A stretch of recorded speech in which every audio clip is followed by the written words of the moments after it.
दोस्तों, राधे कृष्णा। मैं नीलम तिवारी आप लोग का अपने ही चैनल राधे कृष्णा नीलम तिवारी में स्वागत करती हूँ। उम्मीद करती हूँ कि आप लोग स्वस्थ होंगे, मस्त होंगे। भोलेनाथ की कृपा आप सभी लोगों पे बनी रहे। तो जैसा कि जान रहे हैं कि सावन का पवित्र महीना चल रहा है। सावन के महीने में मासिक शिवरात्रि भी आती है, जिसको त्रयोदशी भी कहा जाता है। तो मासिक शिवरात्रि का सावन मास में अत्यधिक महत्व होता है। अगर इस दिन भोलेनाथ की विधि विधान के साथ आप पूजा अर्चना करते हैं तो सभी रोगों, सभी दुखों से आपको मुक्ति मिलती है। भोलेनाथ की कृपा आपको प्राप्त होती है। तो चलिए इसके बारे में कुछ चर्चा करते हैं। इससे पहले अगर आप लोग मेरे चैनल पे नए हैं तो प्लीज़ मेरे चैनल को सब्सक्राइब जरूर कर दिया करिए, ताकि इस तरह की धार्मिक वीडियो आप लोग को मिल सके। तो देखिए कि जो सावन का मासिक शिवरात्रि है वो आपका 23 जुलाई दिन जो है बुधवार को पड़ेगा। तो मासिक शिवरात्रि का जो सावन में जब कोई शिवरात्रि आती है, क्योंकि सावन मास जो होता है वो शिव का महीना होता है। ऐसा माना जाता है कि सावन मास में शिव जी माँ पार्वती के साथ में पृथ्वी लोक का 1 महीने तक भ्रमण करते हैं। तो अगर इस 1 महीने में सावन मास में खासकर शिव जी का कोई त्यौहार आता है तो उसका जो महत्व है अत्यधिक हो जाता है। तो श्रावण मास में जो ये मासिक शिवरात्रि है, जो जो भक्तगण हैं व्रत रहते हैं श्रावण हर महीने की जो मासिक शिवरात्रि जो कृष्ण पक्ष में पड़ती है, तो लोग उसका व्रत रहते हैं। तो व्रत इसका जो होता बहुत ही फलदायी होता है। अगर किसी मन्नत को आप मान के शिवरात्रि का व्रत रखते हैं, मासिक शिवरात्रि का, अगर आप लोग मासिक शिवरात्रि का व्रत उठाना चाहते हैं तो बहुत ही उत्तम समय है। सावन मास चल रहा है और भोलेनाथ का पवित्र महीना चल रहा है। इस महीने में अगर आप लोग चाहें तो मासिक शिवरात्रि व्रत उठा सकते हैं। जो लोग उठाना चाहते हैं और हर महीने मासिक शिवरात्रि का व्रत करना चाहते हैं तो आप लोग इस दिन प्रदोष काल में आप लोग संकल्प लेके भोलेनाथ का ये व्रत आप लोग उठा सकते हैं।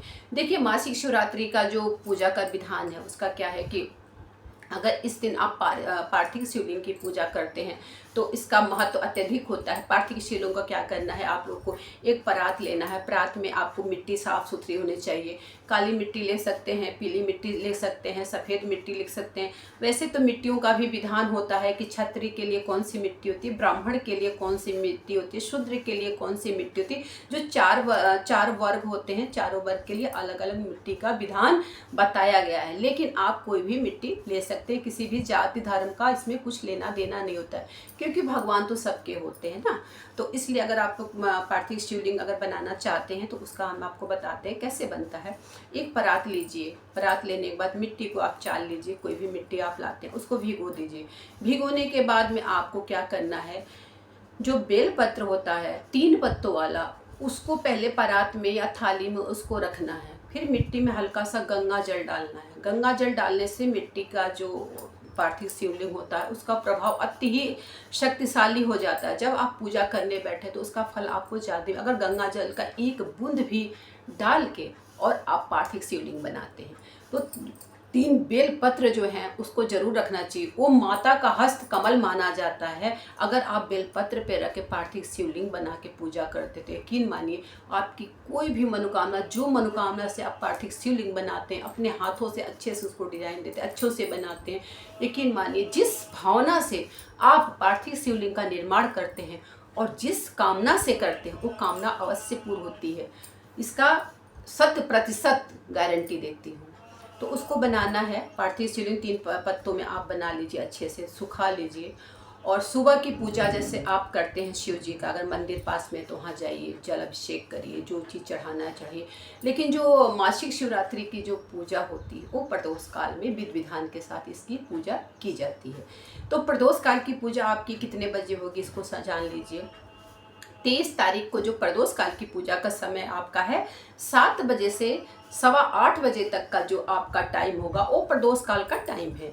इस टाइम में आप पूरा 1.25 घंटे की पूजा आप कर सकते हैं पार्थिव शिवलिंग बना के। पार्थिव शिवलिंग आप मंदिर में भी उसको अपना रख सकते हैं। अगर आपके पास आंगन है तो आंगन में रखिए। अगर खुला स्थान है कहीं आपके पास, जैसे मान लीजिए आपके मकान के पास लॉबी ऐसा है तो वहाँ पर भी रख के आप विधि विधान के साथ पंचामृत बना लीजिए। ठीक है, अगर नहीं है तो घी, दही, दूध शहद, हर चीज़ का भोलेनाथ का अभिषेक होता है। 108 कोई भी एक चीज़ उठा लीजिए, अगर 108 आप चावल का अखंड अक्षत जिसको कहते हैं, टूटा नहीं होना चाहिए, 108 आप उसको चढ़ा सकते हैं, 108 आप मूंग चढ़ा दे सकते हैं, 108 जो है चने की जो दाल होती है उसको भोलेनाथ को समर्पित कर सकते हैं, 108 जो होता है वो बेलपत्र आप इस दिन समर्पित कर सकते हैं, 108 जो होता है गुलाब की पत्तियाँ 108 गिन के आप चढ़ा सकते हैं। कोई भी चीज़ आप 108 इस दिन अवश्य चढ़ाइएगा, क्योंकि 108 की जो संख्या होती है उसका महत्व खासकर सावन मास में अधिक होता है। तो 108 जो भी आपके घर में जो भी वस्तु हैं, ऐसा नहीं आपको कुछ बाजार से लाना, जो भी वस्तु आपके घर में 108 काउंटिंग करके आप पहले से तैयारी कर लीजिए। फूल, बेलपत्र, भांग, धतूरा पहले से आप पूरी तैयारी कर लीजिए। गंगा जल, शहद, घी सब चीज़ कर लीजिए। यहाँ तक कि काली मिर्च का भी अभिषेक किया जाता है। काली मिर्च भी शत्रुओं के नाश के लिए लोग चढ़ाते हैं। तो काली मिर्च का आप 21 दाना चढ़ाएंगे, अगर चढ़ाना है तो 21 दाना काली मिर्च का आपका होना चाहिए। चावल का अगर आप चावल का 108 नहीं चढ़ा रहे हैं तो 21 दाना अवश्य मतलब चावल का अवश्य आप चढ़ाइएगा। इस दिन तुरबा भी भोलेनाथ को चढ़ाया जाता है। यहाँ तक की मान्यता है कि शिवरात्रि में जो होता है उसका तुलसी जी की मंजरी भी चढ़ाई जाती है।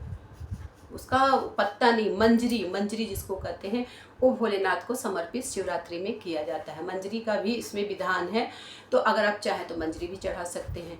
और जो भी आपकी मनोकामना हो उस मनोकामना को लेते हुए भोलेनाथ की विधि विधान के साथ आपको पूजा करना है। दीप पहले तो आपको संकल्प लेना है। संकल्प अक्षत लेके, फूल लेके, पुष्प लेके आपको संकल्प लेना है। फिर 3 बार आचमनी करनी। आचमनी करने के बाद अपने शरीर का शुद्धिकरण करना है। जो चीज़ आप रखे हैं जल से उसका शुद्धिकरण करना है। उसके बाद आपको दीप प्रज्वलित करना है। दीप हमारे पूजा पाठ का साक्षी होता है, इसलिए दीप प्रज्वलित करना बहुत जरूरी होता है। किसी भी पूजा पाठ के पहले हम दीप प्रज्वलित करते, अग्नि देवता को जो है वो बुलाते, अग्नि देवता को पहले हम आसन देते हैं और उनको साक्षी मानते हैं कि हे प्रभु आप मेरे पूजा पाठ के साक्षी हैं। अगर मेरी पूजा में कोई त्रुटि होगी तो आप उसे क्षमा करिएगा। जो अग्नि देवता हो, जो दीप रूप में अग्नि देवता हमारे सामने हम जिनको प्रज्वलित करते हैं, वो मेरी पूजा पाठ को भगवान के पास पहुंचाते हैं। और जो मेरी कमियां होती है वो वहीं पे अपना समाप्त कर देते हैं। जो मेरी चीज़ें सही होती उन्हीं को प्रभु के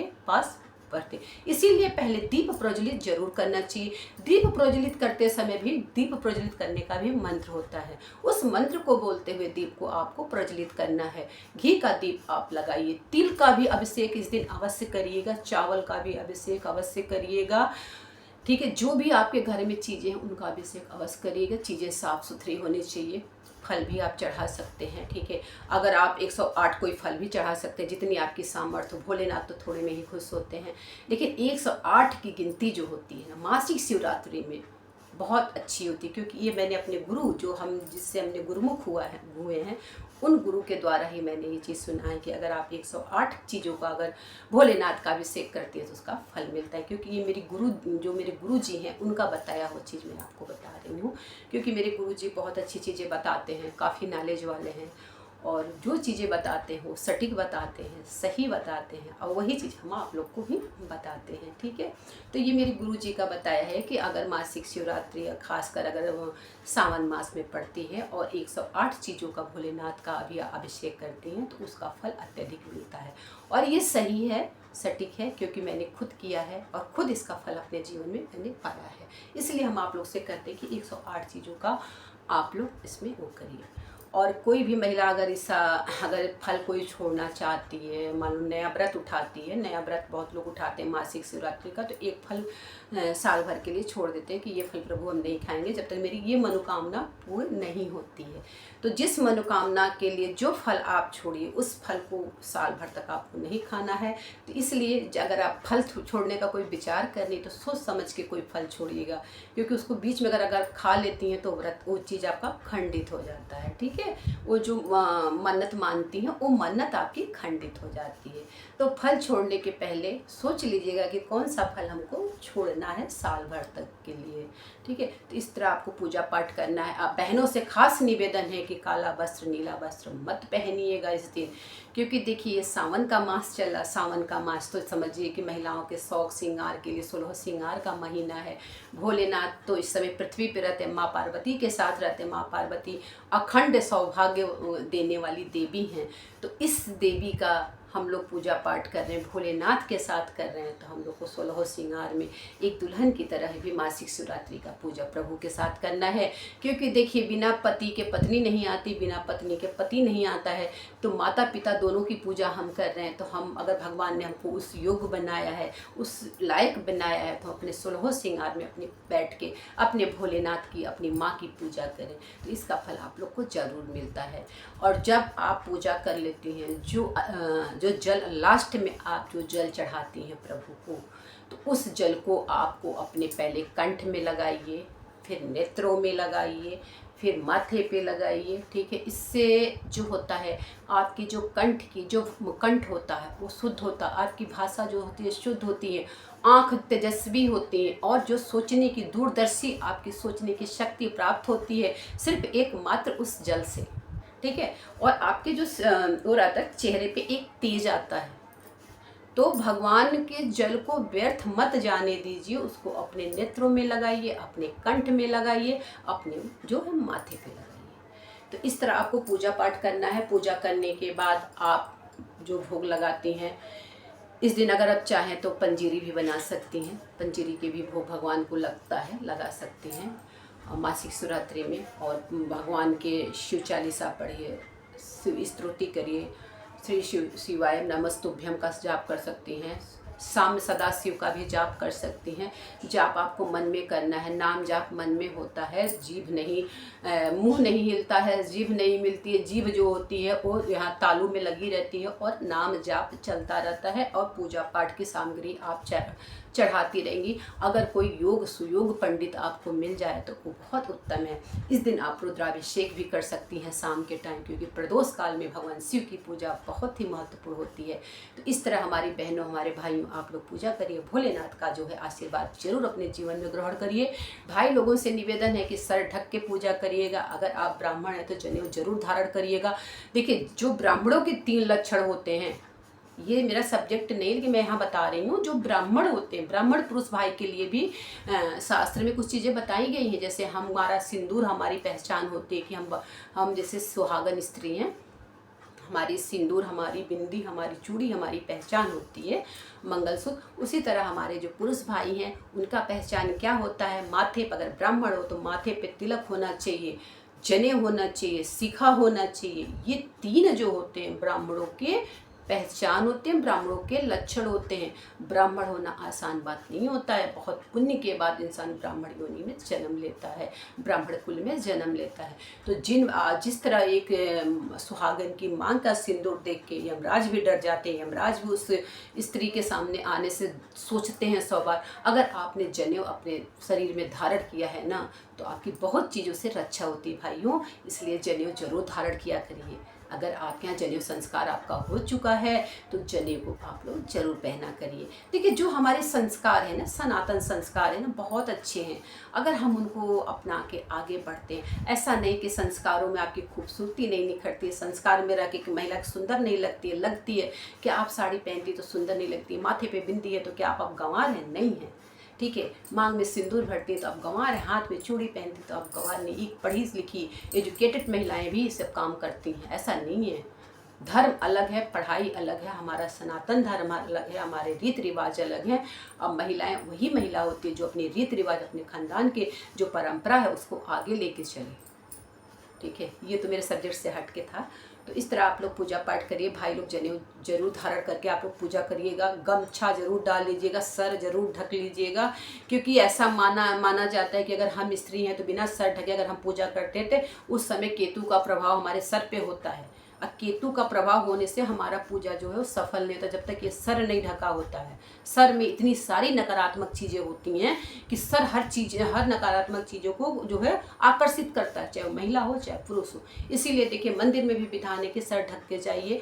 पूजा में भी पंडित जी पहले सर को ढकाते हैं, सर आप ढकिए, चाहे गमछा डालिए, चाहे इसका यही विधान है क्योंकि केतु का प्रभाव जो है पूजा काल में अगर हमारा सर नहीं ढका है तो केतु इस पे जो होता है इस पे सवार हो जाता है और मेरा जो मंत्र जाप चलता है, जो मेरे नाम जाप चलता है, उसमें बाधा उत्पन्न होने लगती है। इसलिए कोई भी पूजा पाठ में अगर आप कहीं भी जा रहे हैं, चाहे लेडीज हो चाहे जेंट्स हो, आपका सर ढका होना चाहिए क्योंकि हम प्रभु के सामने जा रहे हैं। कोई हम अहंकार लेके हम भगवान के सामने नहीं जा रहे हैं, अपने अहंकार को उनके चरणों में समर्पित करने जा रहे हैं। तो मेरा सर ढका होना चाहिए, मेरा जो आंखें हैं प्रभु के चरण में झुकी हुई होनी चाहिए, मेरा सर उनके सामने झुका होना चाहिए, तब भोलेनाथ प्रसन्न होते हैं। जब मेरे मन में अहंकार भरा होगा, हम उनको दूध का अभिषेक कर रहे हैं, जल का अभिषेक कर रहे हैं, शहद का अभिषेक कर रहे हैं, मेरे भोलेनाथ नहीं स्वीकार करेंगे। अगर मेरे मन में कोई अहंकार नहीं, कोई छल नहीं, कोई कपट नहीं, किसी के लिए कोई घृणा नहीं है और हमने सिर्फ एक लोटा उनको जल दे दिया, कुछ नहीं दिया, मेरे बाबा स्वीकार कर लेते हैं। तो मन का साफ होना बहुत ज़रूरी है भक्तों। मैं अपनी वाणी को विराम देती हूँ। अगर वीडियो पसंद आए तो शेयर लाइक कर दीजिएगा, सब्सक्राइब कर दीजिएगा। भोलेनाथ आप लोग का कल्याण करें। जहाँ भी आप लोग रहिए मस्त रहिए, खुश रहिए। राधे राधे।